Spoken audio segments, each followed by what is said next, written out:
أمن تذكر جيران بذي سلم، مزجت دمعا جرى من مقلة بدمي، أم هبت الريح من تلقاء كاظمة، وأومض البرق في الظلماء من إضمي. فما لعينيك إن قلت اكففاها متى، وما لقلبك إن قلت استفق يهمي. لولا الهوى لم ترق دمعا على طلل، ولا أرقت لذكر البان والعلم، فكيف تنكر حبا بعدما شهدت به عليك عدول الدمع والسقم. وأثبت الوجد خطي عبرة وضنا، مثل البهار على خديك والعنم. نعم سرى طيف من أهوى فأرقني، حب يعترض اللذات بالألم. يا لائمي في الهوى العذري معذرة، مني إليك ولو أنصفت لم تلمي. محطني النصح لكن لست أسمعه، إن المحب عن العذال في صمم. فإن أمارتي بالسوء ما اتعظت، من جهلها بنذير الشيب والهرم. فلا ترم بالمعاصي كسر شهوته، إن الطعام يقوي شهوة النهم. والنفس كالطفل إن تهمله شب على حب الرضاع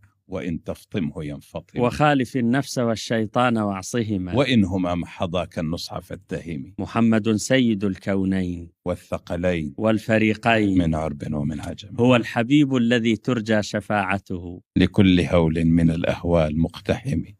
فاق النبيين في حسن وفي خلق، ولم يدانوا في خلق وفي كرم. وكلهم من رسول الله ملتمس، رشفا من البحر أو غرفا من الديم. غرفا من البحر أو رشفا من الديم. الله. فهو الذي تم معناه وصورته، ثم اصطفاه حبيبا بارئ النسم، منزه عن شريك في محاسنه، فجوهر الحسن فيه غير منقسم.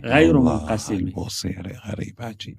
منزه عن شريك في محاسنه، فجوهر الحسن فيه غير منقسم. فمبلغ العلم فيه أنه بشر وأنه خير خلق الله كله. وكل آي أتى الرسل الكرام بها، فإنما اتصلت من نوره بهم فإنه شمس فضل هم كواكبها، يظهرن أنواره للناس في الظلام.